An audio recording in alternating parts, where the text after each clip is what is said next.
Hey guys, welcome into the side segment of the Chris Miles Money Minute here on the Fearless Investor Podcast. You're listening to me, Kyle Stanley. We've got Chris Miles on the phones here too. And we are talking a little bit about what we started last month in October, which was the idea of a retirement account. I'm using quotes right now because they truly are not retirement accounts after you look at the fees, inflation, taxes, everything that goes into it.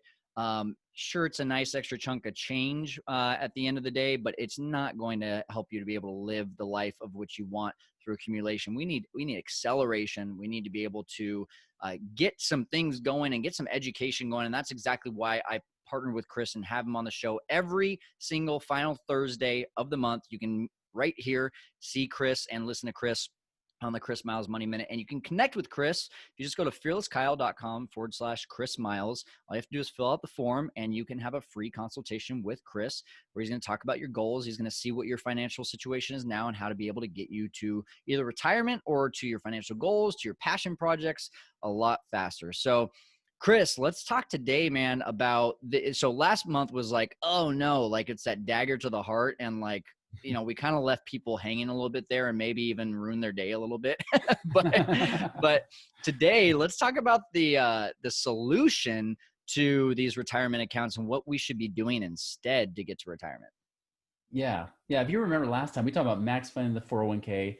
Yeah. Dumping everything you can, getting a full match. And still, after inflation, you're getting a $13,000 a year amount of money coming back. Oh, and you hadn't paid taxes on that money yet either. So nothing for people to live on. No, you're like, great. I just made a 10,000 a year lifestyle after saving max funding my 401k up to almost 20,000 a year, right? Yeah. That's not the way you want to live. And so naturally people always say, well, where's the hope? Like, where's the hope? Like, what can I do? What else? And it's everything that is your answer is pretty much outside the traditional financial advice. It's outside of what advisors will give you. And in fact, they'll tell you it's risky. They'll tell you it's ridiculous. And the thing is, Kyle and I already know, like we do real estate, as an example, the way we do real estate, Kyle, would you say real estate's riskier than gambling in the market? No, not at all. It's one of the most non-speculative investments you can make. Exactly. Yeah. In fact, look, and I said this last time, like, look at the people that actually are succeeding. They aren't dumping their money in the stock market and in mutual funds to live off of. They aren't doing that. They're either one, building a business, or two, doing real estate, or three, both, right? Yeah. They've probably got something like that going for them. And that's been true in my experience as well. And it's been true of many other people's. So let's talk about some of those options, right? So last time I ran numbers, and Kyle, you said this beautifully last time, it's not about accumulation, it's about acceleration, right? Or in other words, it's not about compounding your money, just letting it sit there and grow. It's about creating cash flow. Right? Yes. What's that passive income? Because at the end of the day, isn't that what we want?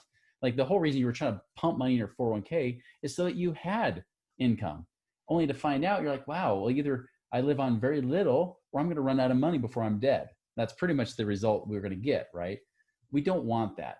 And so this is the difference here. This is why I call it anti-financial advising, right? It's like going against financial advising. It's a completely different way of seeing it because we focus on income versus cash flow.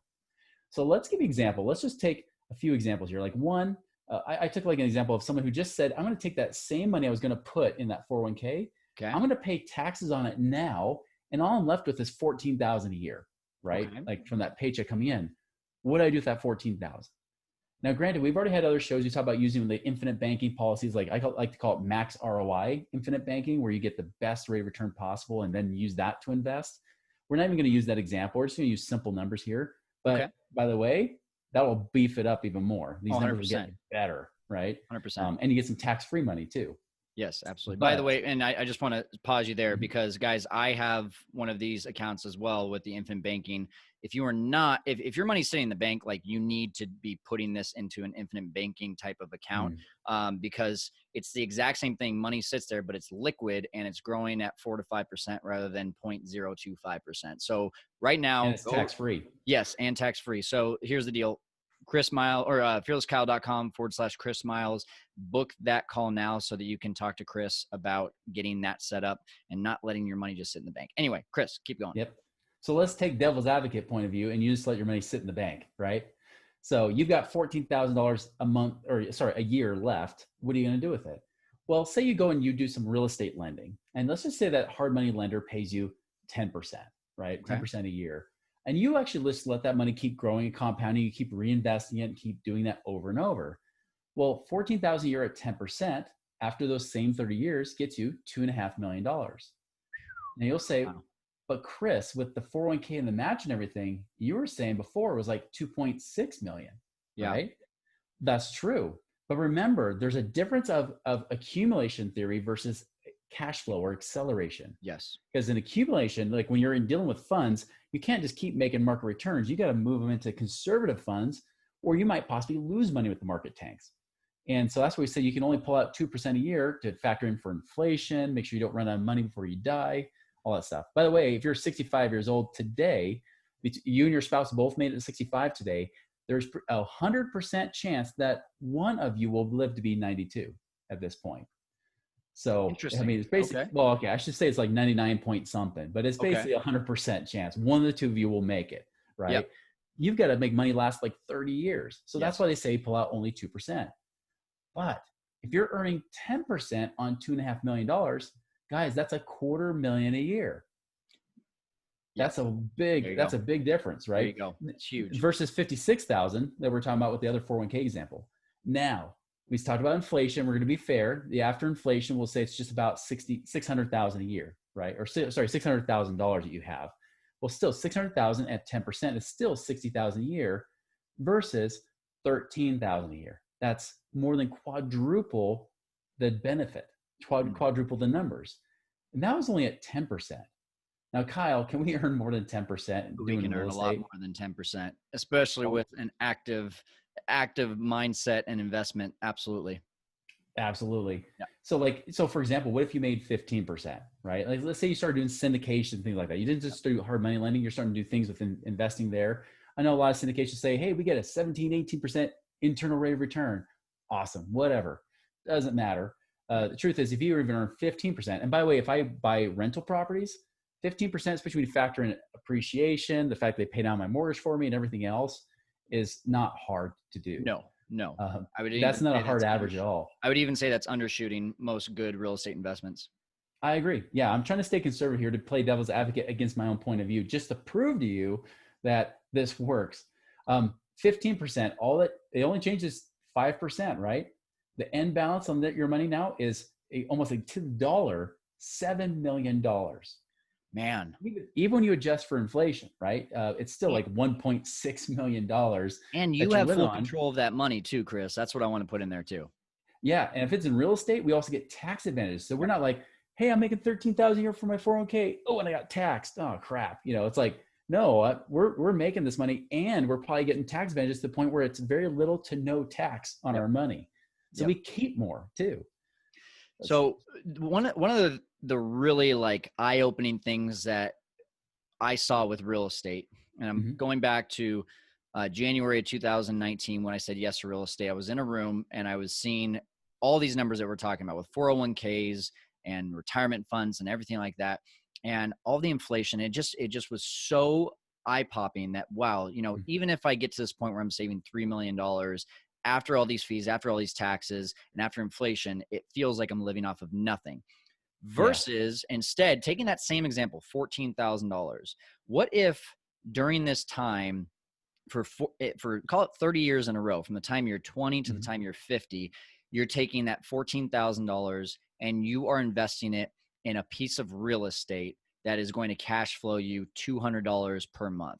If you can do that over 30 years, now you have $6,000 of cash flow every single month from 30 properties that are cash flowing at $200 each. And by the way, if you're keeping up with inflation as well, then now that $200 of cash flow is probably turning into $300, $400 because you're raising rents. And now suddenly you're at $7,500 of cash flow. You're at $10,000 of cash flow. Isn't that a much better feel of security that you have this cash flow rather than waiting for the government to allow you to use money that you've been saving and accumulating? Like that to me, Chris, is the eye-opening moment. And I think the big thing we're talking about here that just keeps on popping up is ownership versus dependency.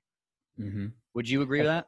Totally. Yeah. It's really about, yeah, it's that control. It's that ownership. It's not being a victim, right? Because Yes. if the market does something, you feel like a victim. You feel helpless. By the way, you can never be financially free, no matter how much money you have. You can never be financially free if you feel like you're at the mercy of the markets, right? It's got Absolutely. to be something that's in your control and that you take advantage of yourself. Oh, especially, I mean, just a few years ago when the market dropped a little bit here, I had Hmm. friends that were ready to retire, family friends that were ready to retire, and they said, I got to go back in for one more year. And I'm just like, man, that's so sad because, like, for me, I'm looking at real estate. I'm like, if the market crashed or if the market went down and my tenants are still in there, like, how does, I mean, maybe they don't pay every once in a while, but like, as long as I have the right tenants in my buildings and I have the right systems and I even, maybe I outsource it and, sacrifice 50 to $100 of cash flow per property, that stuff is taken care of. And I'm Yeah. not having to deal with all that anxiety of things that are out of my control. Another thing I like about this now, some people might be listening to this, Chris, and they're like, hey, I don't want to do real estate because either A, I don't really have that kind of money, like 15, I'm barely able to live paycheck to paycheck right now. And so Hmm. saving $15,000 just gives me anxiety. I don't even have a 401k. I just have the desire and the will to do something big with my life. And to me at that point, like, it's all about investing in yourself. So Yes. um there are ways that people can invest in themselves, but we talked about real estate, we've talked about private money lending, but what about people that need to start investing in themselves right now? What are some tips that you could give to them? you know, Education is going to be key, right? It's getting that education training, something to make you more valuable or the information you have that you can turn into money. Because dollars follow the value you create for other people, right? Money became so much less mysterious to me after I quit being a financial advisor and I started realizing, wait a minute, if I want to make more money, how can I create value for people in a way and solve problems and create, fulfill needs to do that? So I'll give you an example. My wife just recently went through a training on Amazon, doing Amazon selling, and not just Amazon, but online selling in general, right? Now, not just selling, but manufacturing products, which, by the way, for me seems like mind numbing. But for her, like, she loves Amazon anyway, shopping on Amazon and stuff like that. And then she does Facebook yard sales or whatever. Like, I'm like, okay, this is your thing anyways. Like, you're already kind of doing this stuff. Hmm. Like, this is just a little extra step over. Well, the crazy thing is that these people for like 1,000 or 1,500 bucks can get a product, like get a prototype launched. You basically find a product that is good, but everybody has bad reviews on it, right? So it's like, well, yeah, well, this little mechanism on this thing is faulty, and it could be like the dumbest, brainless piece, like widgets. Like they're not even like things that you think everybody wants. It's like a niched product, like a widget, like my wife's looking at like equine products, like horse feeding bags, or Interesting. hair ties, or like weird things like that, like little things. But the thing is, if you make it a little bit better, you fix that problem, so then you can help with the reviews. You go and launch that thing. There's not a lot of competition, and that 1,500 could turn into $1,000+ a month, Yeah, right? Like, it's like, whoa, like, and it's true in real estate. That's pretty dang hard to do. absolutely. But when you get your mind and your time and energy involved, that's when the sky's the limits. Yeah. Yeah.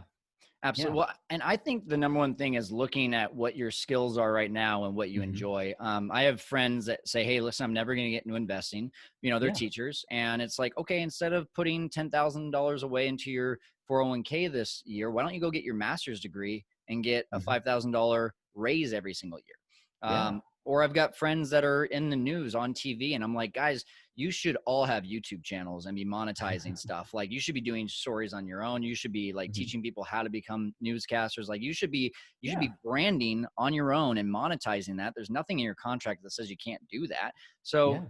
there's so many different, especially with the way the information just travels today, there's so many different ways to be able to own something that Hmm. you're good at that creates income and can create a future for you. I think that's exactly what we're talking about here. But if Yeah. people are still confused on what that is for them, I've got great news for you guys. All you have to do is go to fearlesskyle.com/Chris Miles, and you can set up an absolutely free 15-minute consultation with Chris. All you have to do is fill out the form where he is just going to be asking you some questions about your current financial goals, your current financial statements, and he will be able to get on the phone with you and have a great conversation about how to take control of your future, take control of your quote unquote retirement, and be able to do the things that you love. So Chris, thank you for giving that opportunity to our audience and for, again, just helping us to be able to conquer the world of investing today. But any last words before we log off here?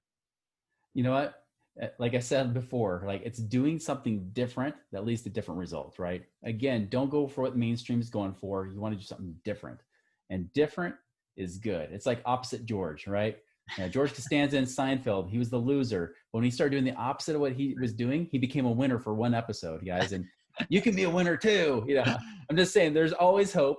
There's always a way to create this. And I'm telling you, I'm seeing it time and time again with so many people where they are within 5-10 years, sometimes less, but within 5-10 years, they can get to the same place they were hoping to go in 30 or 40 years with their mutual funds. Guys, you can take less risk and get greater returns, and it ultimately work because you want to, not because you have to. And that is what we're all trying to do, is we're trying to live that passion, live that life where we can be free and bless more lives, like be a force for good, not a force of survival, and just trying to focus on our own little lives. We're about being more. And as we become more, as we're able to be more financially prospered, we help more people do the same too. So that's my challenge to you guys. So good. My name is George. I am unemployed and I live with my mother. Hi, I'm Veronica. I love it. Chris Miles, thanks so much, man. I appreciate you being on this episode of the Chris Miles Money Minute.